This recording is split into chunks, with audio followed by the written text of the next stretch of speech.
let me introduce Carlos and Philippe. Carlos Escobar Dreher is the head of customer strategy at SnapComms. He manages a lot of key areas of customer insights and experience. He's collaborating with customers to analyze the influence of communication effectiveness, all that to improve organizational success. Philippe Dunn is the general manager business at SnapComms, and he leads an international team of internal communication experts. His background is in product innovation, business development, and customer strategy, customer service. They're both based in Auckland, so it's the end of the day for them, and I would really thank you for having them today. I will leave the floor to them, but before that, I really want to tell you that we really want you to use the chat within the session to ask all the questions you want. And at the end of the presentation, we're going to have a dialogue, and then they're going to answer all your questions. So we got now 40 minutes with you guys. I'll leave you the floor. You're going to talk about how to transform your internal communications into a business-driven engine. Thank you. Thank you very much, Elise, and welcome everybody. Good morning, good afternoon. I guess that depends wherever you are in the globe, but regardless, thank you very much for joining us. And we hope that you enjoy our conversation about how to transform your internal communications into a business driving engine. Now, like Elise mentioned, communication is at the backbone of every business. We need to communicate to work together and achieve common objectives. And often, it's one of the areas we stumble with the most. There's so much information already out there. And on top of that, we probably want to share our own messages internally and externally that just adds a little bit more confusion and can make it hard for us to actually prioritize the right messages or organize them in a way that we can all digest them.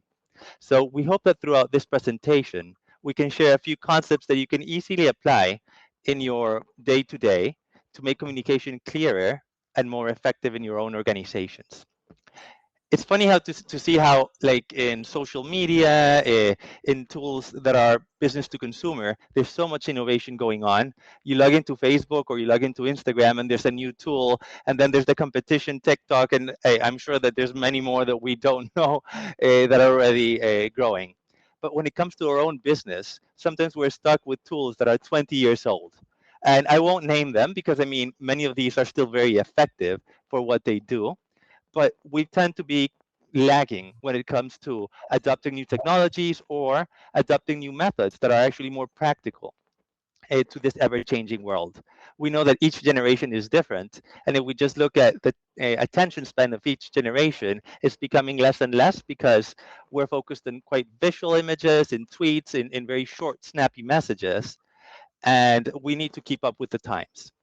So to go over this topic, we're first going to be looking at some of the issues and challenges most communicators actually struggle with in organizations, and what are the causes for these.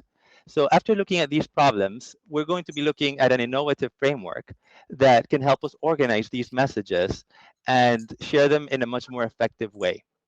So without further ado, I want to introduce Phil, my colleague here. Whoops.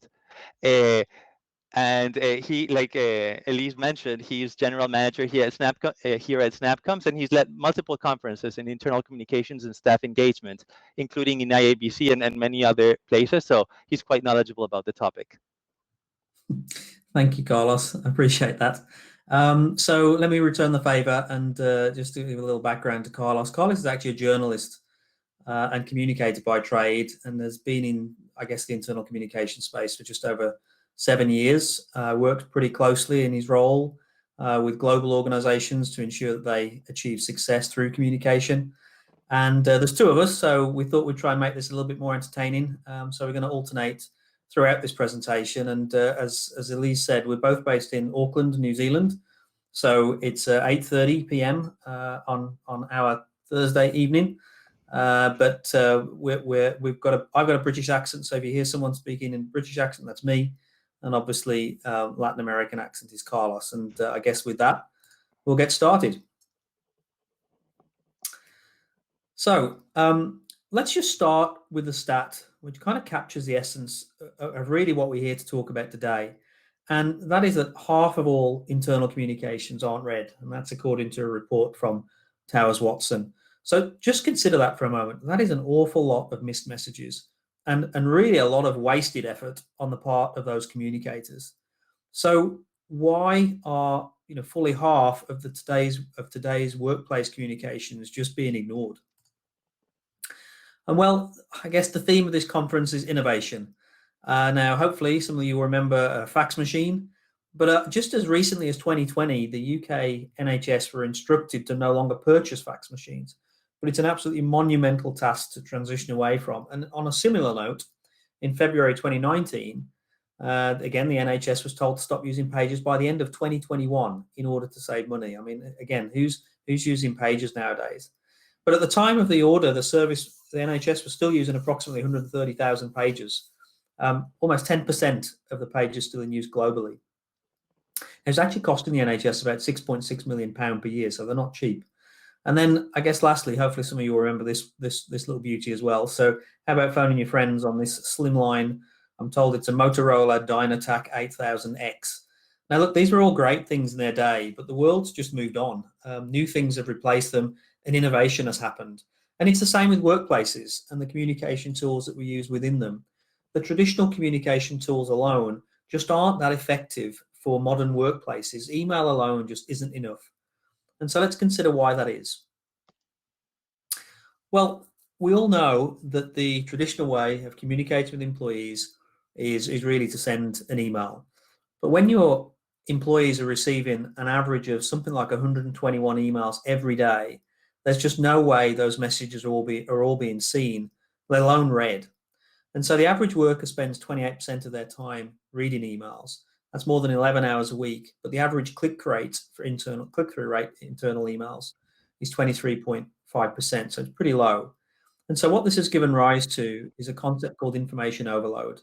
And I guess you can refer to this as information explosion, information pollution, infoxication, infobesity, whatever you want to call it. But the bottom line is that this really affects productivity and engagement.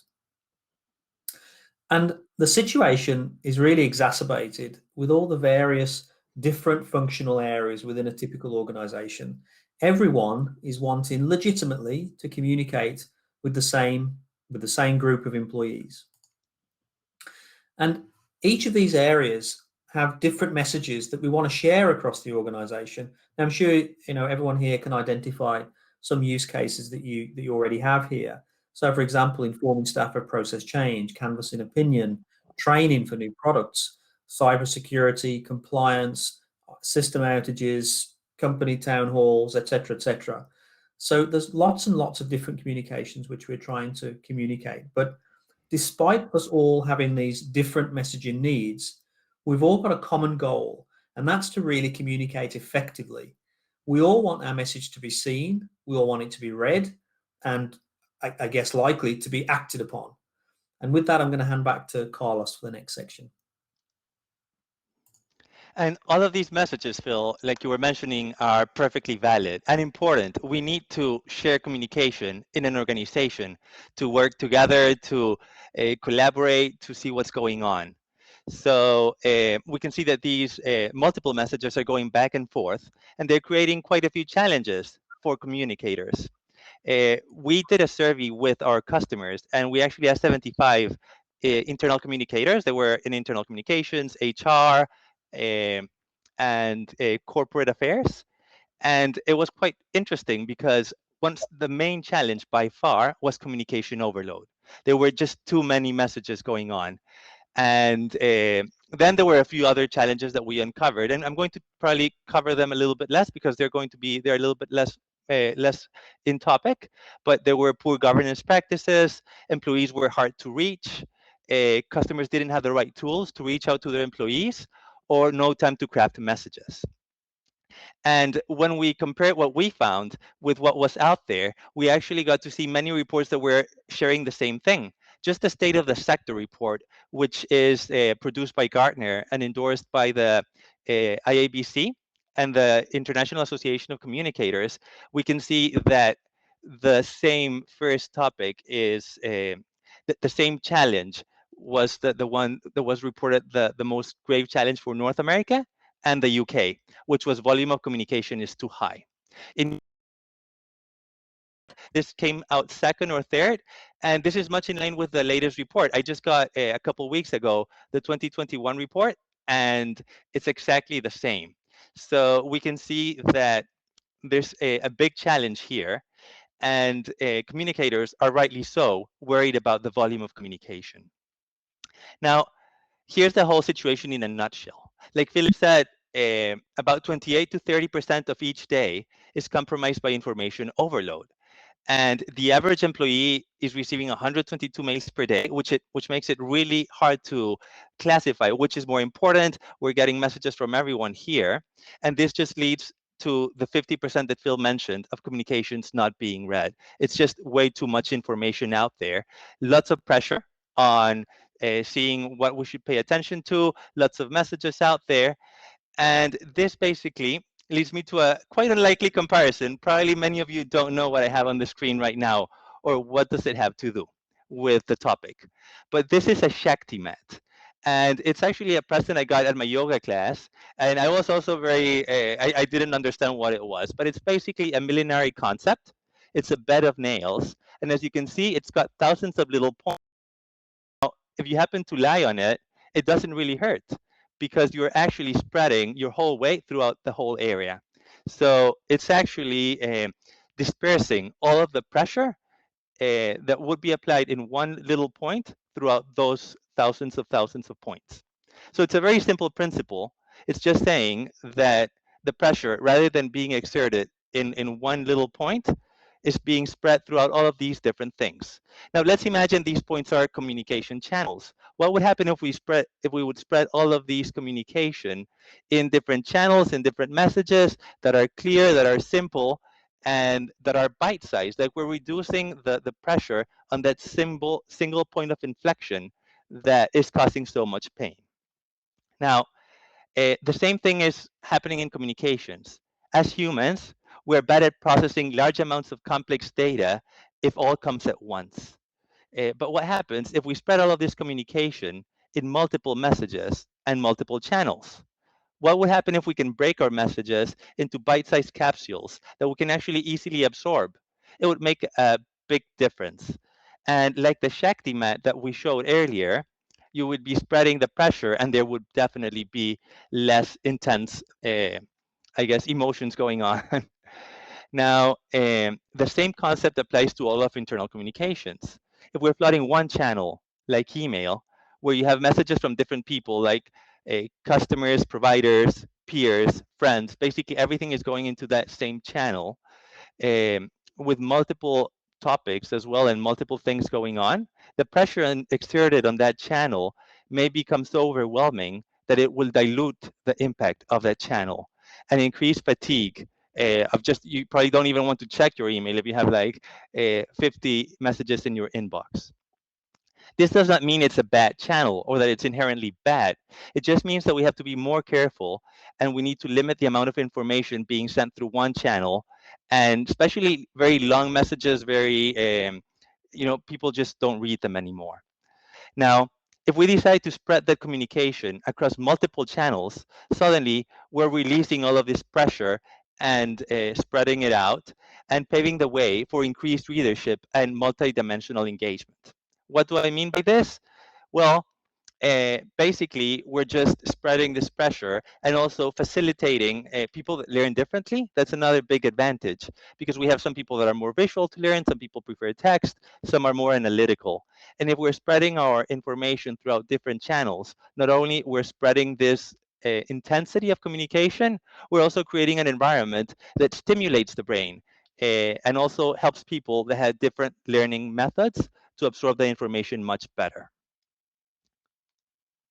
So basically, summarizing what I was saying, the impact of staff being overloaded with information is quite serious, and every piece of communication is actually competing for attention. So internal communications and HR professionals have been concerned with this for a while. Like I mentioned in the previous study, it's something that many of professionals actually share across the globe. It's not something that's affecting one or over others. I think we're all overwhelmed with so much communication. Um, and the good thing is, I mean, as daunting as this might seem or as complicated as it might seem, the fact that there is a challenge and that we're having these issues is actually ripening the place for an innovation to happen.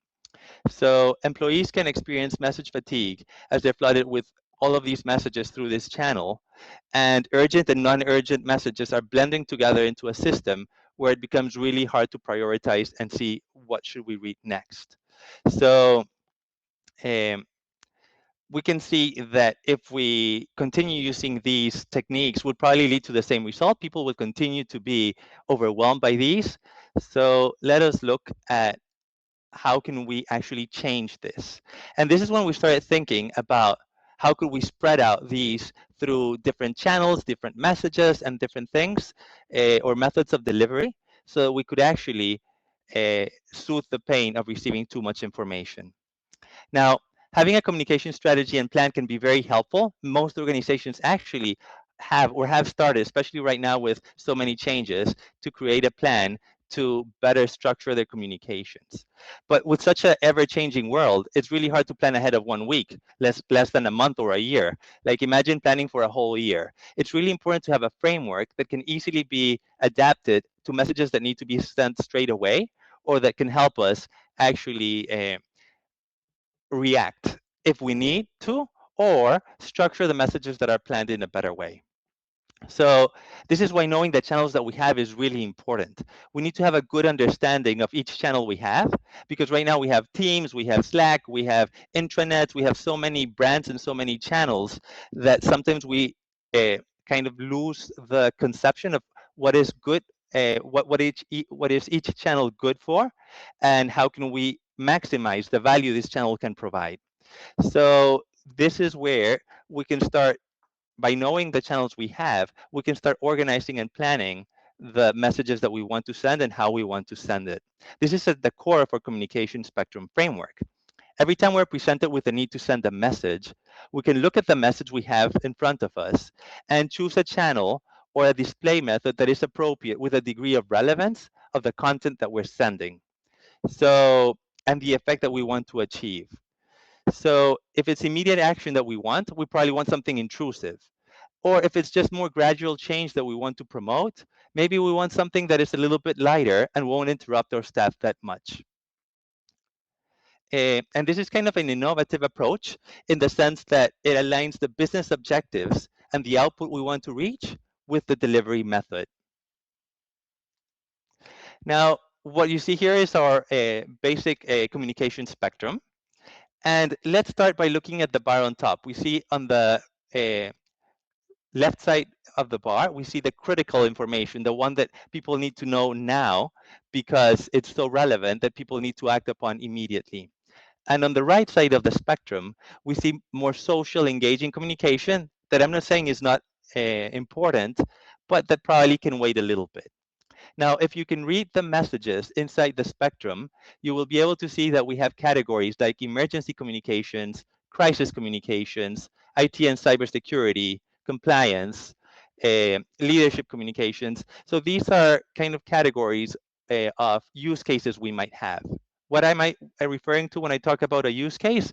Well, something that we might need to communicate. There might be something that triggers a need for me to send that message. For example, we're experiencing a cyber attack. This is IT and cybersecurity, an IT and cybersecurity issue that needs to be addressed. Or there might be a sentiment survey that I might want to send. This is also another type of two-way communication that, again, is quite engaging, but probably doesn't need to be shown right now. What is interesting about the spectrum is that we're choosing the channel and the delivery method based on the criticality of the message and how intrusive we want to be. So we plotted these throughout a continuum that ranges from mission critical, like I was mentioning, where we really need to be very, very intrusive, to messages that are good to know, But again, we don't need to stop the whole world to actually share that we're going to be eating cake for a birthday. So we can see that the use cases are organized in order of priority and urgency rather than just at random and putting them in an inbox where we're receiving everything. So if we receive something like there's a fire, well, it can actually be 5 messages below the fact that we're eating cake, which is probably, you have to put them in the way, like, should I go and eat cake or should I just evacuate the building because there's a fire? Like, we really need to be able to classify that. So like I was saying, that with the fire example, it's a life and death situation. We need to act now. And therefore we should choose a channel that really locks your screen and tells you, hey, there's nothing more important than this. You need to actually leave. Or an unplanned outage. It's not as important as a fire or as relevant, but again, it's something that you probably want people that are being affected by this outage to know. On the opposite side of the spectrum, if we see mental health awareness, or if we just want to share people to stay hydrated, I'm not saying this is not important, but I mean, like I said before, you don't need to interrupt everybody to tell them that they need to stay hydrated. And now back to Philip, who will continue giving us some examples. Thanks, Carlos. And look, I tried to pitch in on this. There's a few questions in the chat and comments in the chat, so I've tried to put my, I guess, my 2 pennies in there as we've been going along. But anyhow, let's just take a look at some of those specific use cases and really try and place them along that spectrum, because to me, that's key. Is really looking at that spectrum of communications and understanding, for this type of communication, this is the type of communication tool or communication modality that I need to use. So the first one here is a fire warning. I mean, Carlos just talked about it. Hey, there's a fire in the building, and ideally you'd use a tool that is really able to kind of take over that screen. This isn't something where you would want to start sending an email, for example. We've all got collaboration tools nowadays. We all have the ability to send multiple messages to multiple people through multiple sources, but again, it's something that really needs to cut through that noise and be seen as a priority channel. One of the challenges with collaboration tools, of course, is that you're just shifting the problem from effectively one communication medium to another. And there's an awful lot of reports around how people feel overwhelmed with Slack or Teams or some of the other collaboration tools that we have. But ultimately, something of this important needs to be immediately recognized for what it is.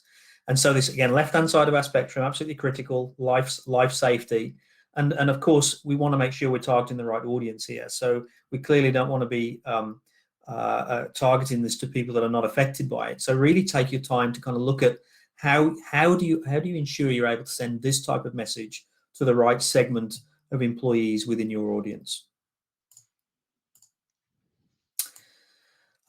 Just moving again now across to the right of the spectrum, and we'll bring that spectrum back up at the end so we can kind of have a look at that again. But now this isn't a life safety message, but it's a priority message. It's an unplanned outage. A system's gone down that is obviously going to affect us in some ways. And how we can start to really use visual cues, so identifiable icons, colors, just so people can recognize the message faster, and really start to think of them as like mental shortcuts. So in this case, for example, we're using a system that is able to produce a desktop alert that'll pop up on screen, and it uses a stoplight system for when, in this case, there's an outage. So red icon, there's an outage that's affecting people, it's being worked on, goes to orange or amber, and then when it's being resolved, it's green. So really nice, simple iconography, symbols, etc. But they're really effective about priming people to really understand what this message is likely to be about. Now, an example of something that we consider important on the communication spectrum. So this is a compliance policy, and I guess here we start to look at consider the frequency of how we present that message to the audience. I guess everybody is familiar with receiving certain types of compliance messages. They tend to be received once, and then the frequency increases as we get closer to the particular date that the compliance policy is needed to be complied by. But it's likely that not everybody's going to read or act upon this message in here within the first round. So consider the cadence of the response that you're looking for, and ultimately you're trading off a shorter recurrence, higher impact, faster action, but that's at the risk of disengaging your audience. So there's a fine line to balance there. Next one here is we had the idea here is this is a leadership team. So, but remember, most of our workforce is very much used to social media. Twitter limits the number of characters for a reason. So ideally, we should be looking at, for this type of message, one idea per content, unless obviously it's a newsletter where you're looking to consolidate messaging, etc. But the other thing that we notice is using design elements and movements that can make your content much more appealing. So if we can use tools that allow animations, that allow things to scroll, to move around the screen, they're great because they really tap into our primitive brain, so the flight or fight side of our conscious. And we're conditioned to see movement. That's in our being. So if we can use that wisely, we can start to drive that communication to our employees. And in this case, this is engaging. We've got a sentiment survey, but it could be, a HR announcement, new staff, holiday celebration. And here we start to look at, the tip here is positioning on the screen. As trivial as it sounds, it can really make a difference. And I think we've all got very conditioned to majority of our notifications arriving at the bottom right of our screen. That's where everything seems to arrive, whether it be your Dell update, for example, which I had today, Teams, Slack, they all tend to arrive in the bottom right. But let's start to think about how we could potentially use tools that position messaging in a different part of our screen, because it can really make a difference. And so, for example, at our company, we use obviously full screen for critical messaging, but then we present on screen, we censor it for something that's much more important. But then we start to look at where can we place that communications, and you can start to build a habit form in there. So if you always use, for example, upper right for your operational messages, lower left for more HR and cultural messages, it starts to condition people to understand what that message is about before even they actually start to read it. And now that we're talking about conditioning, I mean, let's remember that we're sending messages to people, and we have to make it interesting, appealing, creative. Let's use imagery, vary our language and tone, make the title interesting. Why should somebody read our message? As Carlos mentioned, we have people that learn in very different ways, and so being able to appeal to that broad base is really important here. When we come right across to the right-hand side of our spectrum, so again, we're thinking critical on the left, social on the right, and kind of everything else in between.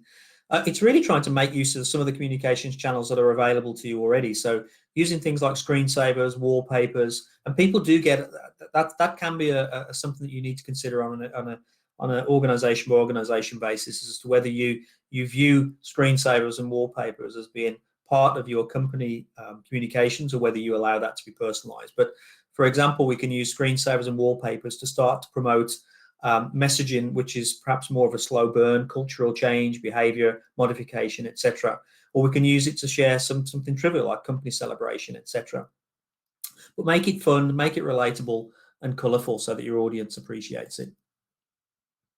And lastly, we do want to stress that it's really important, in our opinion anyway, certainly, to try and spread your communications right across that spectrum. So you prioritize the most pressing messages where you need real cut-through communication by using the highest impact channels available to you. And the less pressing messages to really start to drive behavioral change or promotion of positive culture, using channels that are unobtrusive but that are really engaging. And so with that, I'll just hand back to Carlos.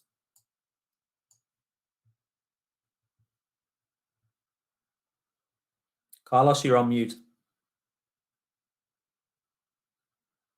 Much, Phil. Sorry, I think we're all nowadays with Zoom and so many so many tools. So thank you very much. And I guess Philip's covered a few of the examples we've seen through the spectrum, and really good ways of rendering in ways that can go from critical to social. Now, We obviously know that you're not likely to have only one tool in your portfolio of tools, and that's actually great because it means that you can start thinking which tools are better for what within your own organization. Now, we've tried to plot a few of the tools that we can have around in this spectrum so that you can have an idea. And Katie, you were asking in the chat, like, how are these messages pushed through? So our recommendation on what we do in our own company is use different tools and different channels that we already have available. We use Slack for peer-to-peer communication. In the past, we used to have Teams. So if you see, these are more in the social, relevant, engaging areas of the spectrum. And sorry, I'm actually pointing. I forgot you're not looking. It's kind of a really bad, thing that I have. But yeah, email again. Email is also a very useful tool. When we say that it's getting crowded, yes, it is getting crowded, but it's still quite relevant today. Even if it's a really old tool, we still use it quite often for many purposes. So again, that one can be used for certain type of communication. Learning platforms, digital surveys. So there's so many tools out there that we need to consider, and we have to start with what we already have available in our own houses, in our own companies.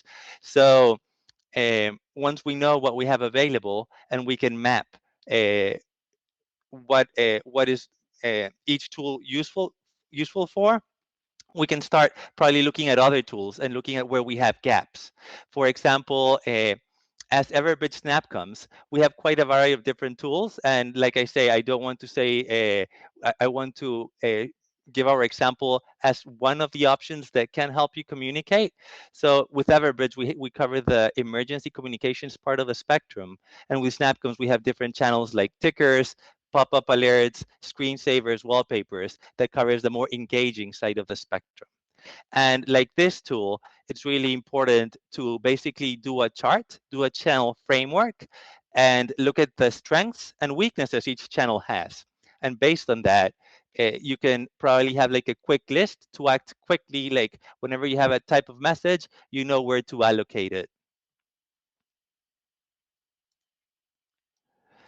And so we got to see the tools that we have, and now we can look at the different communication needs that we have. So once we know the tools, we can just match each communication need to a different tool so that we remain consistent.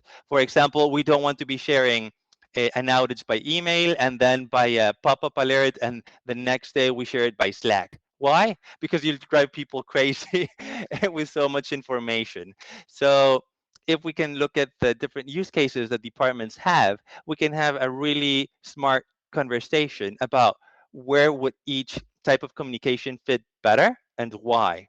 So you can actually research a little bit more about channel frameworks, but this sits along very well with the communication spectrum because we can also add another element, which is criticality, or how urgent the message is, into the equation. And therefore, it just helps us choose channels depending on how intrusive and less intrusive it is. And I guess as humans, we're really bad at classifying information and what comes first. If we receive an email that's telling us, hey, you should do this, and 5 seconds later, we receive another email that says, no, you should actually do that, we'd probably go and do that, even if doing the previous message was actually more important. So we're really bad at prioritizing these things. And if we can actually help them with channels that actually are fit for purpose, we're just going to make everybody's job easier. We're going to make our employees' jobs easier in being able to see, okay, I need to pay attention to this. Maybe this can wait. But also, communication being more effective will probably get people being more productive, less interruptions taking place, and we will be able to drive a better outcome as a team, trying to focus on what's really important rather than just jumping from one message to another without really having the option to paying attention to one of the messages. So I guess we've covered the spectrum, we've covered the channels, and we've covered how can we probably start placing our own communication needs within this spectrum. Now we're very happy to share these slides. Someone was asking if we can share them. We're very, very happy to share them. And probably Elise or Phil will be able to tell us how. Yeah, before telling you how to get the slides, we had several questions, and one of them was about how would you manage to convince employees to embrace these new tools. That was a question several times it was asked. I can take a spin at that, Carlos, if you'd like. Sure. I mean, look, it's always a challenge, right? It's, you know, we're no different in that regard, but I think starting off correctly is so important. I guess if I can give you kind of my experience with regard to when people look to introduce SnapComms across the business, because SnapComms is a product that you can spam people with as much as any other tool. And so the governance of how you are likely to then use that product really becomes important, because if we start to use any channel for that matter, and it's not correct for purpose, then people will automatically just retract from it. So from our perspective, before we launch our product to a new customer, then there's always a piece that is looking at the communication landscape that exists within an organization currently, and looking where do we replace, where do we complement, where do we don't figure in that space at all. But that exercise is so important for ensuring that when people do receive content from the new channel, that they recognize that this particular channel is delivering this type of information, and it's appropriate for the messaging that's being sent. So it's kind of a roundabout sort of way to talk about, you know, the way to get people, in my view anyway, to embrace new technologies, to make sure that they're finding use from it. They're finding it's appropriate for what they're looking to gain from that particular application. So hopefully that helps from my perspective. Very good, thank you, Philip. There were other questions about how would you manage to give some, let's say, room to the line managers, the middle managers.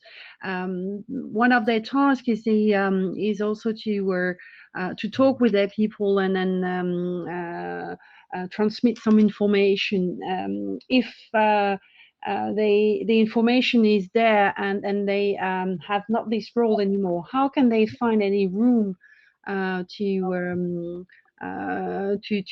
fulfill their engagement, that is being there, transmitting information, explaining, etc.? How do you give room to these people? I can take a dig at that one, Phil, and if you want, Sure. you can probably add into it. So I think the role of the managers is extremely important, especially in translating some of the concepts that we're sharing. And I don't think having multiple channels where you're delivering direct communication is basically bypassing the channels, but rather both communication efforts should be complementary. In the end, a company operates better if there's one strategy, and both the upper management and the middle management are working together on transmitting the same message, or a message going towards the same goals. But for example, from corporate channels, you can expect to receive bytes of information, probably learning, a structured learning approach, and things that are going towards the same objective, whereas line manager or middle management can have a probably much more tailored approach, because they know their teams, they know what do they react well to. So I think as long as both objectives are aligned, communication should be quite complementary rather than competing for attention. And that's something that is also done better if managers know what will come, in terms of probably middle managers can have access to a rough plan of what's going to be coming ahead in terms of communication or campaigns or efforts, so that they can feel involved, and they might know how to react whenever someone gets a message about probably a new process being launched. So again, communication is really important, not only between, I guess, the leadership team and all of the staff, but between the leadership team and middle management. Again, segmentation is crucial, because you don't want to send mixed messages, or you might want to only target middle management first and then target the rest of the team. So it's also very important to work as a team in that. And I'm not sure if you want to add anything, Phil? No, I wasn't going to add anything, Carlos. I was just trying to answer another question that came through. So how about I just do that in the couple of minutes we've got left? So I think it's a question from Ewan. A question: any thoughts on managing stakeholders' expectations on where their messages fit into the spectrum? Everyone thinks their messages are most important. Absolutely, that is absolutely true. But and I think my messages is much more important than anyone else's that needs to be read. So I get that entirely. But I think the communication spectrum that I guess the advocate, the framework that we have here, really tries to be objective about that. And so, for example, is it something that needs to be read immediately? So rather than which function is it from, it's looking at the actual intent of the message. So if we go back to the examples we gave, fire in the building, that's clearly something that needs to be read immediately. But if you start to break it down by perhaps time, perhaps or another metric such as a percentage of your audience that needs to read that message, for example, I think you can start to be more objective around, well, what's an important message versus another important message? Because I hear you entirely, but I think trying to map them across that is perhaps where you'd find some some joy. And another important concept to have in mind is we have the concept of importance and the concept of urgency. And sometimes they're different. Like something can be really urgent, like, hey, there's a fire in the building, and it's also important because it's your life. So, I mean, that's kind of the most critical message we can think of. But again, when we're talking about messages that are probably more social or more about engagement, it doesn't mean that that is not important, but there might be a better method of sharing it. For example, at SnapComms in our own company, we use lots of screensavers, digital signage, wallpapers, or we can control the image in the lock screen where you put your password. And through lots of messages, basically these are part of, you don't even feel them. They are not bothering you all the time, or they're not popping up, or they're not interrupting you, but you're still absorbing this communication. And it might even be better to use these more passive channels for things where you want to promote cultural change and everything, because you keep reinforcing the message without necessarily being annoying, and it's still important. So yeah, I think you really need to just choose the right channel for and the right delivery method for the right message. And Martine, you were mentioning, I presume you could translate this to the offline communication. Yes, that's right. We were talking about digital communication because we were talking about innovation and digital channels. But yes, in this spectrum, we can put things to non-digital communication or shared communication, like digital signage and things that are a little bit more, I guess, not as intrusive. Now, there's another concept called channel flooding, which is if there's something that's quite relevant that you need to know now, like the fire example I mentioned, it's just really best to flood all the channels, because you want it to reach the team regardless of where you are. So you would probably try to reach out with all the channels you have available. Yeah, I think we're at our time, but Elisa, I was just going to add, look, Martine, there's still very much a place for offline, and even more so in those environments where you have a lot of employees that are just not in front of a screen, a key, a digital signage, etc. So anywhere where there's an awful lot of field workers or retail workers or warehousing staff, things like that, then. But I guess it's really all about just analysing the communications you need to send, and then spread them across the various channels you have. And we find that people use a combination of digital and poster campaigns, things like that are much more offline tools. Yep, and town halls. There's still quite an important space for those. Especially when we go back to the office, I think many people will be missing them. Very true. So we're nearly to the end. Thank you very much. This was really interesting. I think we really like we all like the presentation. If we can see what is written on the chat, and especially the spectrum. I think a lot of people were really impressed by that. Just to answer one of the questions that was earlier, is about how do we get the presentation? Well, Victor just answered and said that we will the presentation will be sent to the attendees. So thank you, Carlos. Thank you, Philip. It was really, again, it was really interesting.